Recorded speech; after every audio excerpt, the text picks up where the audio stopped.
August 15, 1945. Deep inside an American POW camp, Japanese soldiers, raised to believe death was more honorable than capture, now stood frozen before something they had never imagined: rows of steaming hot showers. The hiss of running water filled the air, mingling with the sharp scent of soap and chlorine. For men who expected chains and starvation, this felt like a strange dream. One prisoner whispered, "The towels were softer than anything we had at home. I thought it was a trick." But it wasn't. This was reality. A reality that shattered everything they believed about their enemy. What these men saw next would change their view of America forever. If you want to uncover this forgotten story of war, humanity, and shocking kindness, stay with us until the end. And if you love powerful true history, make sure to subscribe, give this video a like, and support our channel so we can bring you more untold stories of World War II.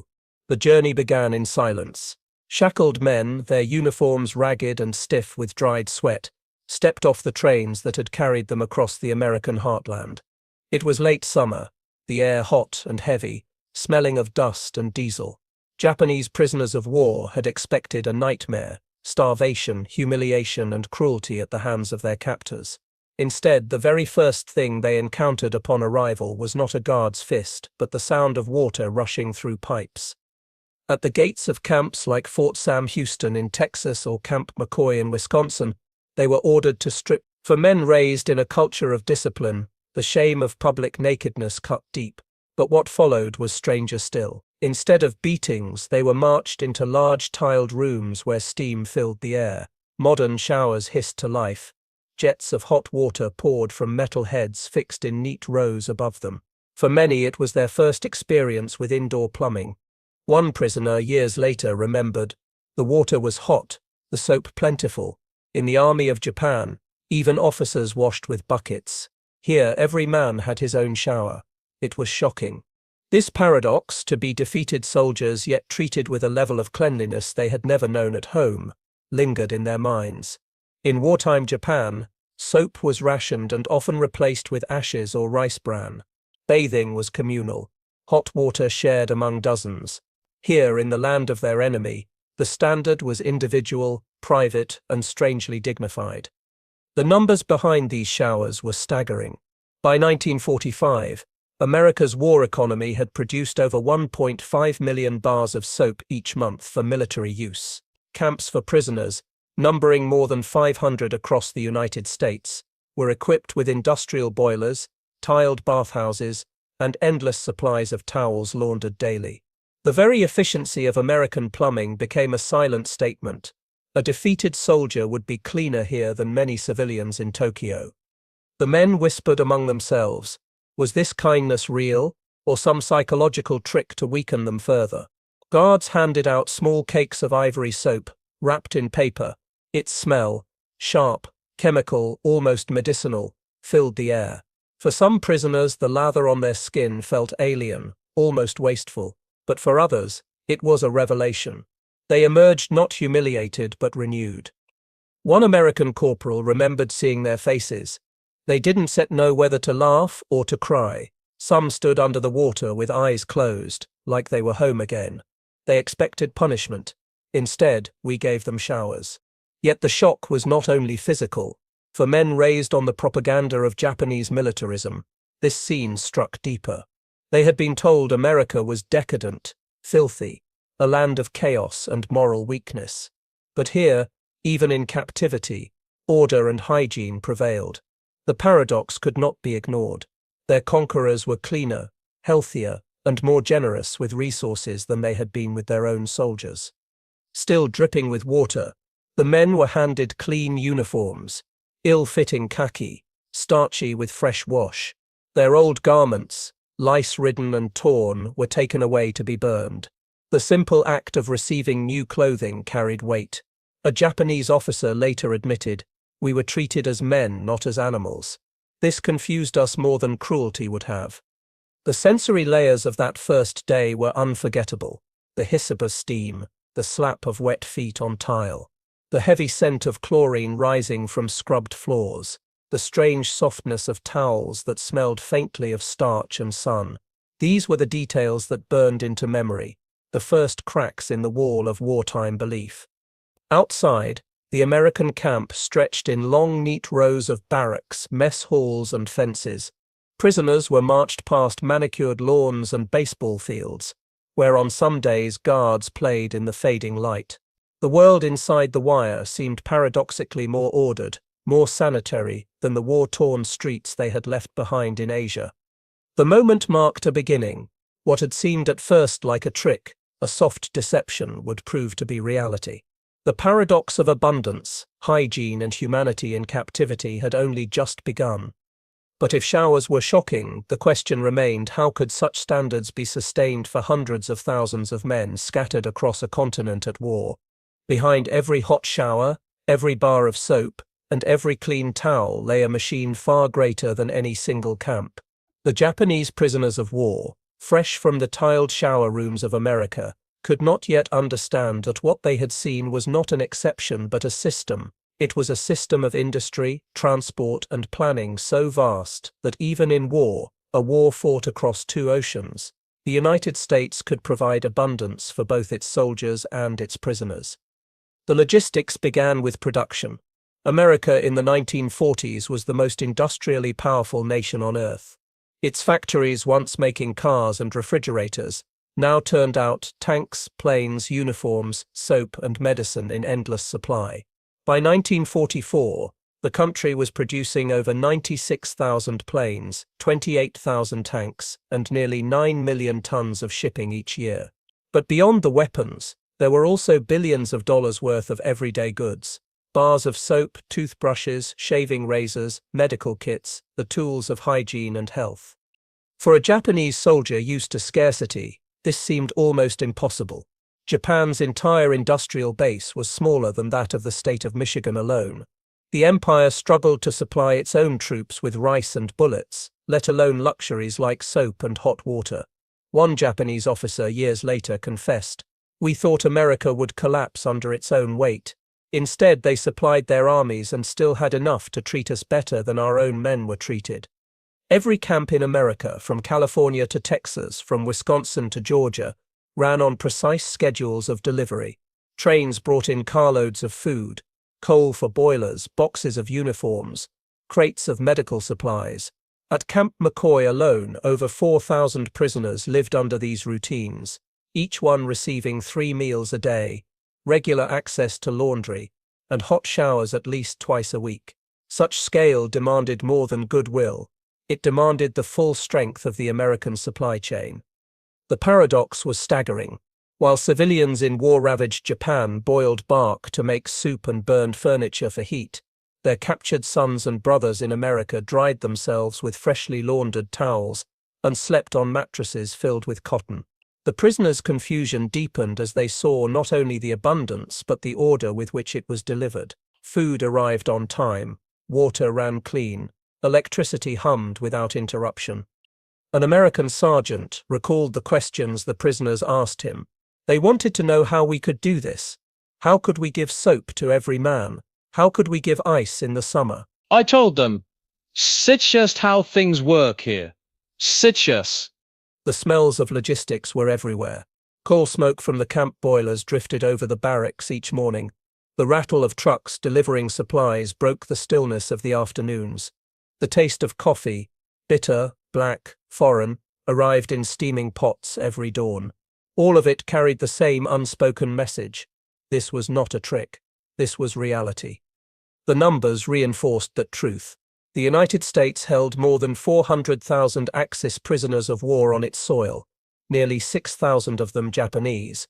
To keep them alive and in good health required mountains of supplies. Every day, tens of thousands of pounds of food, thousands of gallons of water, and hundreds of uniforms moved smoothly through the network. And yet, in the middle of global war, these supplies barely made a dent in the larger American economy. For the prisoners, the sight of abundance carried both awe and humiliation. They had been raised to believe Japan's discipline and sacrifice gave it superiority. Yet here they saw a nation where plenty flowed naturally, without begging or hoarding. A Japanese prisoner later wrote, "We thought the Americans would use everything for their soldiers. But they gave to us, too. We did not understand how a country could be so rich. And it was not just the quantity, but the consistency. In Japan, even officers sometimes went without soap or meat. In America, prisoners received both, whether they were privates or generals. Cleanliness was not a privilege, it was a standard. This, more than anything, unsettled them. The clang of the mess hall bell, the rattle of supply crates on the loading docks, the sharp smell of disinfectant in the bathhouses, these became the rhythms of captivity. At first, men thought it was theatre, staged for their arrival.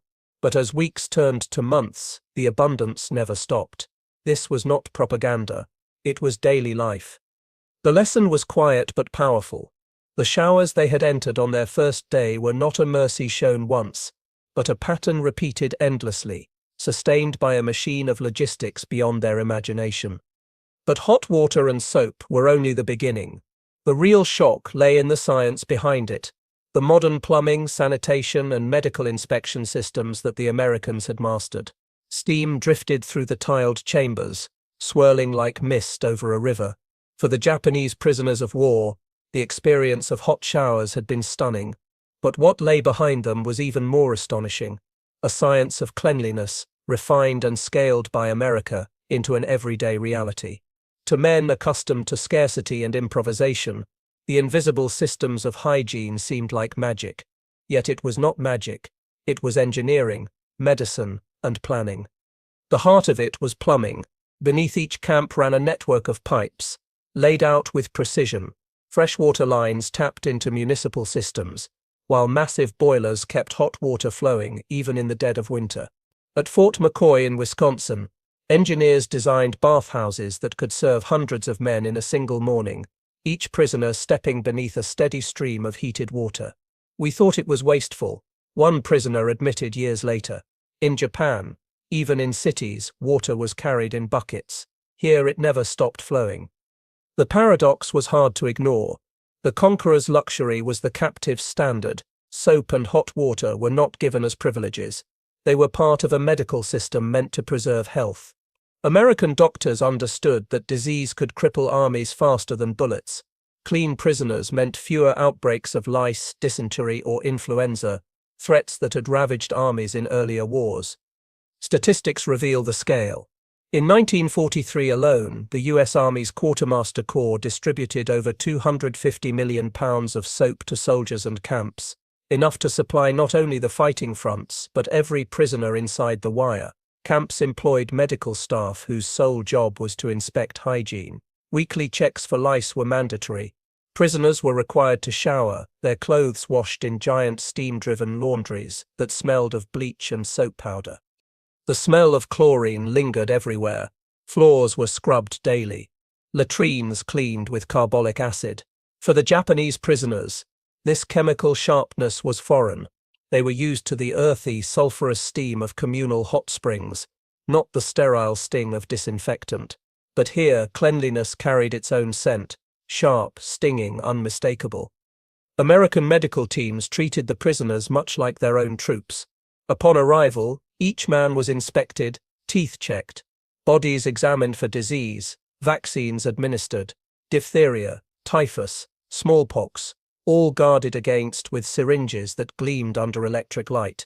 One Japanese officer later remembered, "They gave us injections.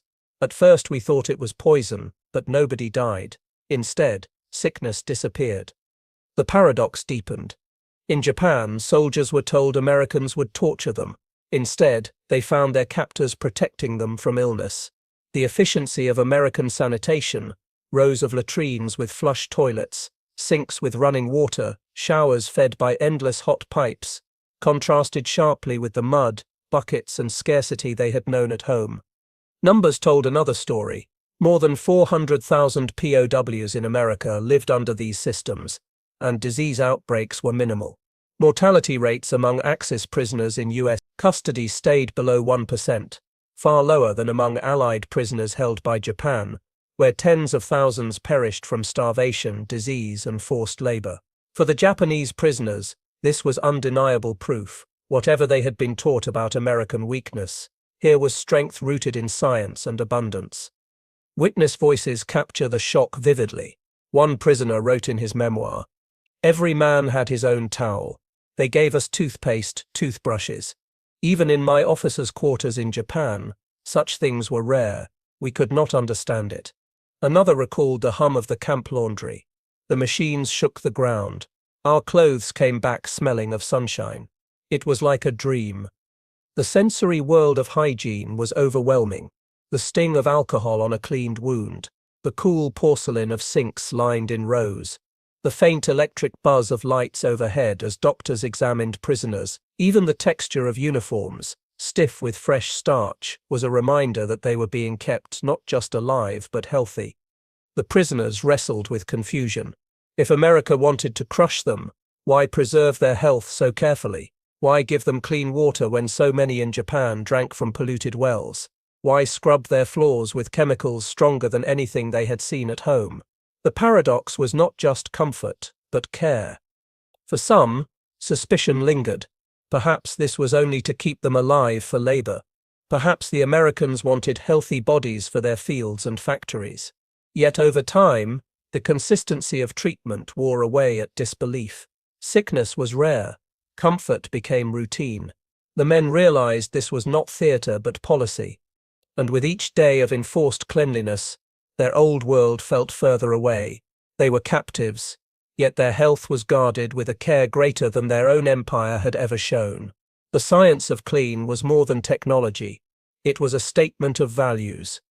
But the prisoners' lives did not end in tiled showers and medical inspections. Soon, they would learn how these routines of hygiene blended into the wider rhythms of captivity, schedules, chores, inspections, and new rules that governed every hour. The clang of a bell echoed across the camp at dawn. Prisoners stirred from their bunks, the air filled with the faint smell of boiled coffee drifting from the mess hall. Outside, guards called roll with crisp authority, their voices carrying over rows of wooden barracks. For the Japanese prisoners, the rhythm of captivity soon became unmistakable. Showers, inspections, meals, and labor. What had begun with shock in the tiled bathhouses now settled into a daily order that was at once strange and strangely comforting. The paradox was immediate. Captivity was supposed to mean chaos, fear, and starvation. Instead, it meant routine. Every man had a schedule, every day followed a pattern. "We were defeated soldiers," one prisoner later wrote, "but our lives were more orderly than in the army." Mornings began with hygiene. Prisoners lined up to wash at sinks where cold water gushed freely. The smell of soap clung to the air, sharp and foreign. Afterward came inspections. American guards, sometimes joined by medical staff, checked uniforms, bedding, and barracks for cleanliness. Sheets had to be neatly folded, bunks made with precision. Dust and dirt were swept away daily. The discipline felt familiar, almost military, but the motivation was different. In Japan, such order came from fear of punishment. Here it seemed rooted in habit, in an insistence that cleanliness and health were simply normal. Numbers reveal the scale of this order. A typical camp held between 3,000 and 5,000 prisoners, each man accounted for at every roll call, every meal. By regulation, showers were available at least twice a week, and laundry was collected on strict schedules. The prisoners were astonished to discover that their clothing returned pressed and folded. To men who had marched in tattered rags across Asia, such consistency was surreal. The sensory details shaped their memories.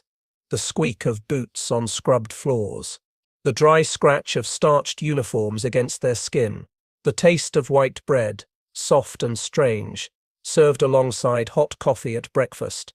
These were the sounds and textures of captivity, but they felt more like the routines of a well-run town. Labor filled the days. Prisoners worked in fields, repaired roads, or helped in camp kitchens. For many, the shock was not the work itself, but the fairness with which it was managed. Men were rotated through tasks. Hours were kept, and unlike forced labor in the Japanese army, here meals came on time, and rest was permitted. One American officer explained bluntly, "A healthy prisoner is an orderly prisoner." The paradox returned again and again. Men who had once believed that surrender was dishonor now found themselves living lives cleaner, healthier, and sometimes even calmer than before capture. They obeyed the rules not just out of fear, but because the rules made sense. Order brought stability. Stability brought survival. Witness voices capture the strange shift. One prisoner recalled, "I did not know how to live without fear. Here I learned again how to sleep." Another remembered the shock of routine inspections. "They looked under the bunks, checked our teeth, counted our towels. We thought it was harsh, but later we understood. It was to keep us alive." For the Americans, these routines were second nature. Hygiene, schedules, and fairness were part of military culture. But for the Japanese, they carried deeper meaning. They revealed a society where abundance allowed for predictability, where systems ran without collapse. This contrast was perhaps more powerful than any lecture or propaganda film. The daily rhythm also included leisure. Prisoners played baseball, listened to music on radios, or attended classes organized by camp staff. To men who had braced themselves for beatings and starvation, such freedoms felt almost surreal. Yet these were not accidents. They were policies designed to keep order and morale. Still, suspicion lingered. Some prisoners whispered that it was all a trick, that kindness would vanish one day, replaced by cruelty. But as weeks became months, and routines repeated without change, disbelief weakened. Reality settled in. The enemy treated them not with hatred, but with structured, hygienic order. The sensory impressions of these routines remained etched in memory. The metallic clang of lunch trays, the faint sweetness of corn syrup on bread, the cool sting of soap lathered onto skin, the buzz of electric lights as men studied English in evening classes. These details blurred the line between prison and community, between captivity and strange comfort. And yet, comfort was not the same as freedom. The men knew the fences, the guards, the bayonets remained. The paradox was sharp. They were captives, but their captors gave them order, cleanliness, and even rest. This routine carried them forward, but what startled them most came next. The care of their bodies, not just through showers and food, but through medicine and mercy. The first time a prisoner was led to the infirmary, he expected punishment. His fever had worsened overnight, his body trembling under a thin blanket. He believed he would be left to suffer, perhaps even allowed to die, as proof of his dishonor. Instead, he found himself lying on a clean cot, white sheets tucked tight, the air carrying the sharp scent of antiseptic. An American medic pressed a thermometer beneath his tongue and murmured gently, "You'll be fine." It was the beginning of another paradox. Enemies given healing hands. For the Japanese prisoners, medical care was as startling as the showers. America treated their wounds, cured their sickness, even repaired their teeth. Men who had expected cruelty found themselves under the care of trained doctors and nurses. One prisoner later wrote in disbelief, "We had thought capture meant death. Instead, they gave us medicine that our own army could not provide." The statistics tell the story. During the war, the United States Army Medical Department cared for over 400,000 Axis POWs, including nearly 6,000 Japanese prisoners. They received vaccines, antibiotics, surgeries, and dental care. Camps had their own infirmaries, staffed with army doctors, while more serious cases were transferred to nearby civilian hospitals under guard. Mortality among POWs remained below 1%, an astonishing figure compared to the catastrophic death rates in Japanese custody, where Allied prisoners often perished by the tens of thousands. The sensory world of the infirmary was unforgettable. The sting of iodine on scraped skin, the faint rubber smell of surgical gloves, the cool touch of a stethoscope against a chest, the bitter chalkiness of aspirin tablets, placed carefully into the palm of a man who had once been told Americans were demons. Some prisoners resisted at first, refusing vaccines or dental treatment, suspecting poison. But when no one died, when fever broke, when pain subsided, the fear gave way to stunned acceptance. A Japanese sergeant recalled, "They drilled my tooth and filled it. In Japan, I would have pulled it out myself. I lay awake that night, asking why an enemy would save my tooth." The paradox grew sharper in contrast. Back home, Japanese civilians endured shortages so severe that medical supplies were rationed for the army alone. Even frontline soldiers often went without quinine or penicillin. Yet here, in captivity, medicine flowed freely. A prisoner who limped in with an infected wound might leave with clean bandages, antibiotics, and instructions to rest. Numbers reinforced this reality. By 1945, the US was producing over 650 billion units of penicillin annually, enough to treat not only its soldiers but also its prisoners. Typhus, a constant killer in crowded camps across the world, barely appeared in American-run facilities, thanks to strict vaccination campaigns. The very science that sustained US troops was extended, without hesitation, to men who had once tried to kill them. One American nurse, recalling her service at a Texas camp, explained, "It wasn't about who they were human, and they were sick. Our job was to heal them." Her words echoed a value system that left prisoners both confused and humbled. For the prisoners, the sights of medicine became etched in memory. Bottles of pills lined neatly on shelves, white uniforms rustling as nurses walked past, the hiss of steam sterilizers cleaning instruments. Even the texture of a fresh bandage, soft and warm against the skin, became a symbol of a reality that shattered wartime lies. Mercy came not just through medicine but through gestures of dignity. When a prisoner died from illness, accident, or old wounds, he was buried with respect. Wooden crosses marked graves, names carefully recorded. Fellow prisoners were allowed to attend funerals, the American flag standing nearby. One Japanese officer later admitted, "They buried us with honor. In our country, we would not have done the same for them." The paradox was undeniable.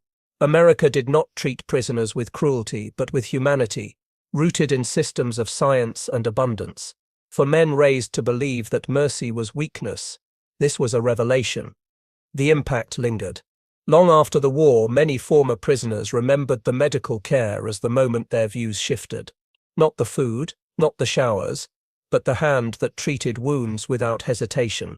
One memoir put it simply, "In the camp, I learned my enemy's greatest strength was not his weapons but his kindness." And yet, healing was only part of the story.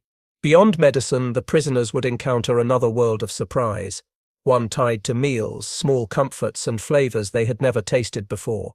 The mess hall doors swung open, releasing a wave of smells so rich it stunned the senses.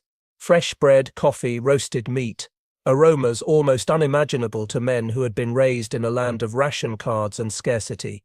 Japanese prisoners, marched in by rows, froze at the sight. Long tables laid with steaming trays of food, silver pitchers of milk, baskets of fruit. For men who expected crusts of stale rice, it was another paradox, captivity flavored with abundance. Food was the heartbeat of camp life. 3 meals a day, served at regular times, created a rhythm as dependable as the rising sun.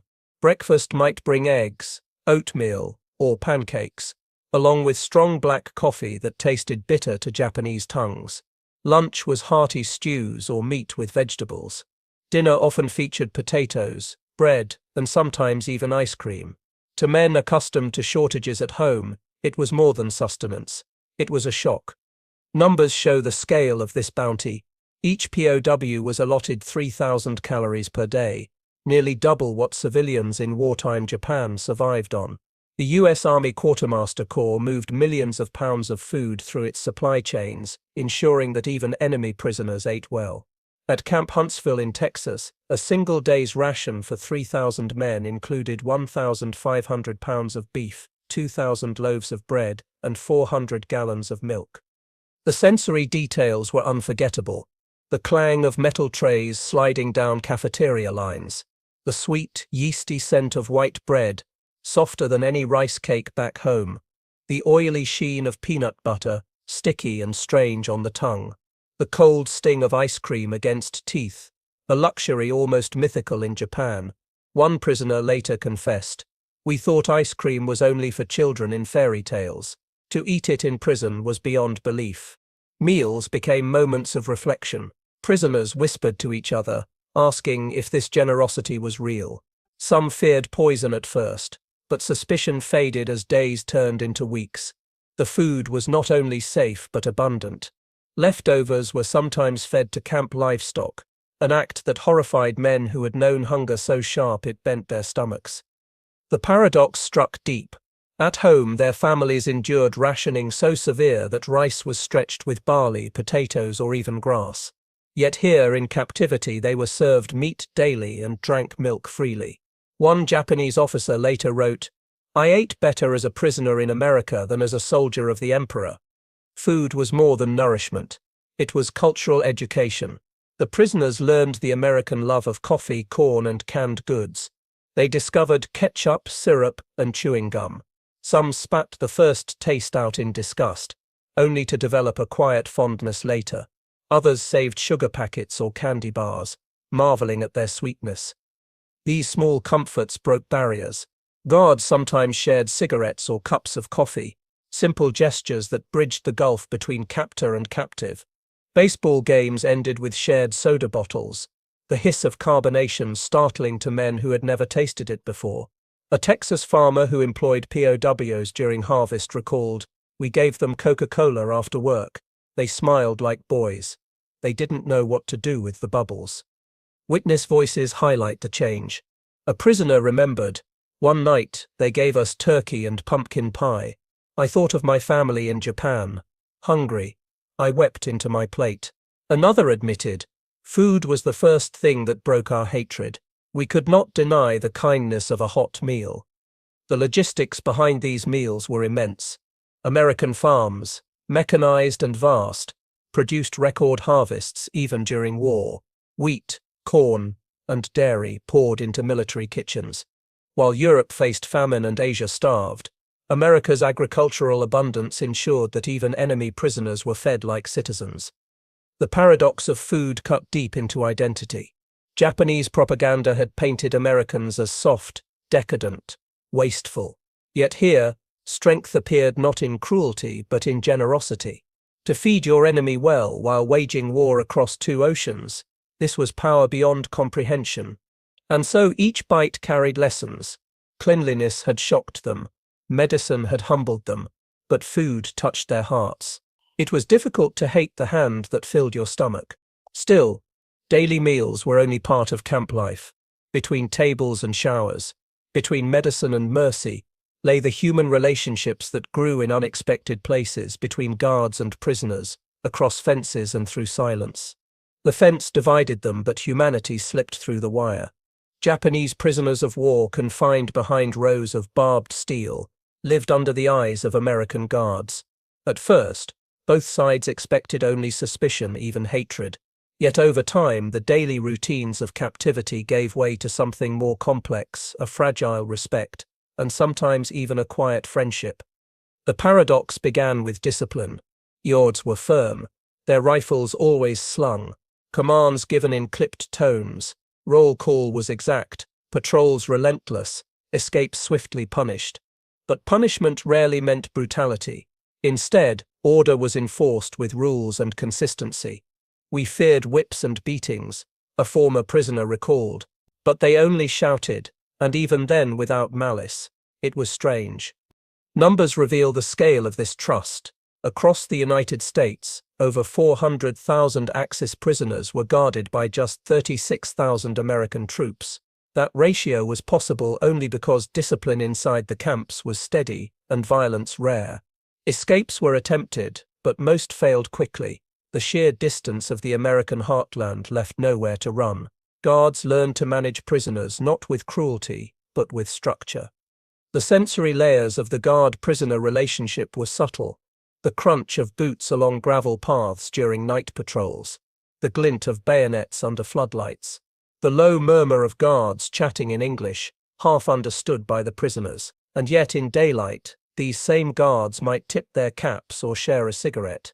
Work assignments often softened barriers. On American farms, prisoners picked cotton, harvested wheat, or cut timber under the watch of local guards.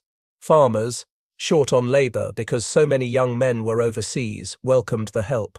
One Texan remembered, "They worked hard. We gave them iced tea when the day was hot. They looked at us as if they could not believe it." Prisoners themselves recalled these encounters. "The guards treated us with fairness," one wrote. We were enemies, but they were just men. Sometimes they laughed with us. It was difficult to keep hatred alive. The paradox deepened in moments of shared leisure. Baseball games became bridges. Guards played on one side, prisoners on the other, and for an hour, the war outside the fences seemed to vanish. Applause, laughter, and the crack of wooden bats filled the air. One American corporal admitted, "For a while we forgot who we were guarding. They were just ball players." Suspicion never fully disappeared. The prisoners remained under guard, their movements tracked, their letters censored. Yet the absence of cruelty was itself shocking. In Japanese camps, Allied prisoners were often beaten for the smallest infractions, starved for days, or worked to death. In America, a prisoner caught breaking a rule might lose privileges, but he was not brutalized. This contrast gnawed at the Japanese psyche. They had been raised to see mercy as weakness, discipline as harshness. Yet here, order was maintained without humiliation. One prisoner later confessed, "I began to question our own way. The Americans were strict, but not cruel. They did not need cruelty." The human element of the guards carried weight. Many were ordinary men, farmers, clerks, students, drafted into service. They joked, smoked, and grumbled about the heat or the cold, just as prisoners did. Their humanity was impossible to ignore. Prisoners began to see them not as faceless enemies but as individuals. The sounds of these interactions lingered in memory. The slap of cards during a guard's poker game, the whistle of a tune drifting across the yard, the clatter of canteen trays as guards and prisoners ate similar meals only yards apart. Each detail chipped away at the wall of propaganda.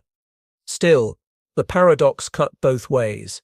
Some guards, hardened by news from the Pacific, Pearl Harbor, Bataan, Okinawa, felt anger at watching prisoners live in relative comfort, but duty bound them to restraint. An officer explained, "We had to be better than what we fought.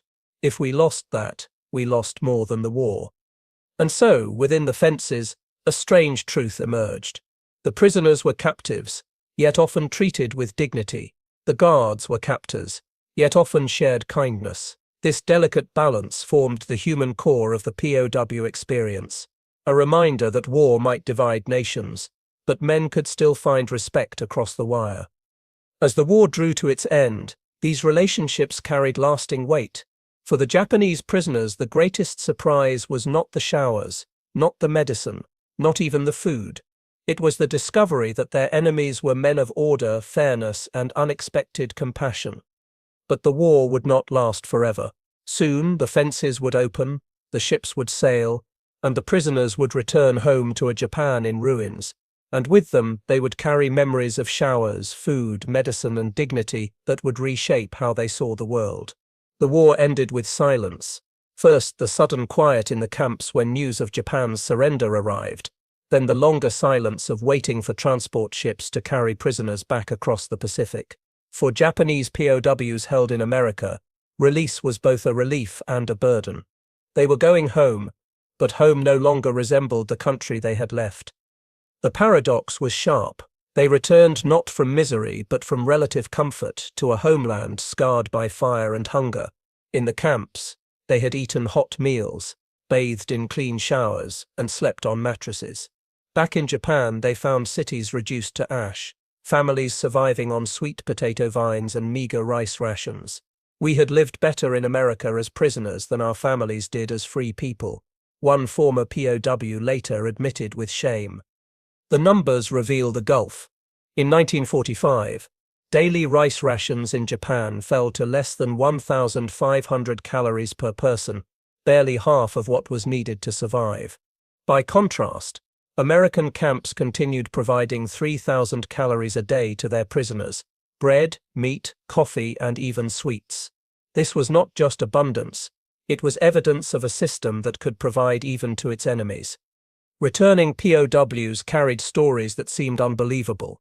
They spoke of showers with endless hot water, of vaccinations that prevented disease, of guards who treated them with firm but fair hands.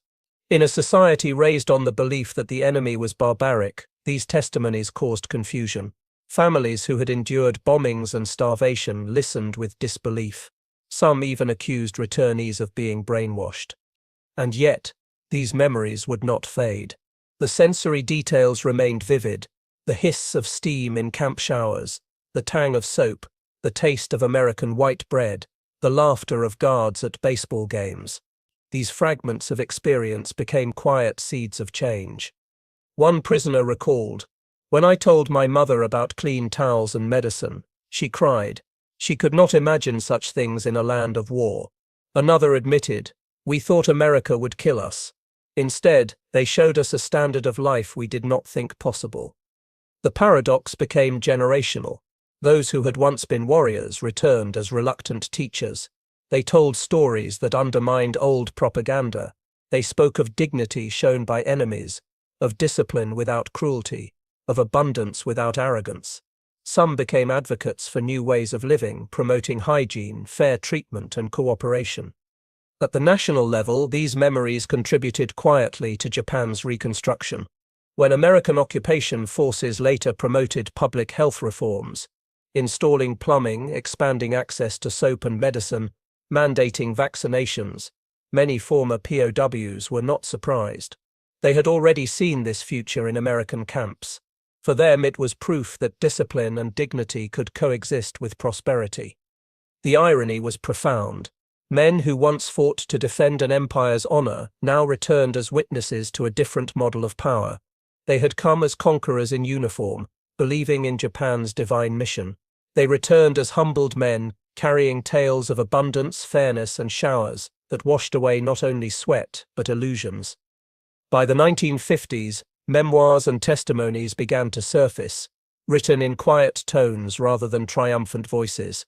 They did not glorify captivity, but they did acknowledge its strange lessons. One former officer wrote, "We lost the war, but in their camps I saw a civilization that could build peace." Another reflected, "America's greatest weapon was not its bombs. It was the order and kindness even their enemies received." This was not propaganda. It was reality. The paradox that had stunned them in captivity continued to shape their thoughts in freedom. And so the legacy widened beyond individuals to nations. The experience of Japanese POWs in America became part of a larger post-war truth that the power of abundance and humanity could erode hatred more effectively than brutality. Where Japan's leaders had demanded sacrifice and starvation, America's system revealed discipline without cruelty and prosperity without humiliation. They had come as conquerors. They left as students. They returned to a homeland broken by war, yet carried within them memories of showers, medicine, and fairness that would ripple through generations. In the end, America's greatest weapon was not its bombs, but its abundance.